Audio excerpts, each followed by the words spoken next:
Em nói cái món sô cô la này á, mình đặt đúng một lần thôi là ăn được cả tháng luôn mà mọi người không tin. Đây, một hộp khui ra 38 thanh bên trong, mỗi ngày mình ăn thanh thôi là hơn được tháng rồi mọi người. Đây, bấm bên góc trái nha. Và cái phiên bản này nhỏ hơn ở ngoài cửa hàng tiện lợi nên là dành cho những bạn nhỏ. Mỗi ngày mình phát một viên thôi, hoặc là cách 2-3 ngày phát một viên thôi mọi người.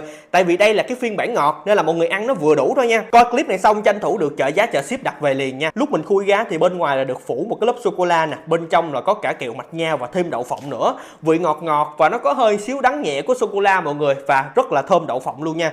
Và cái kiểu nó không có bị ngọt gắt nha mọi người, nên là những bạn nào hảo ngọt, mê ăn ngọt hoặc là mê ăn sô cô la thì đây, bấm bên góc trái nha.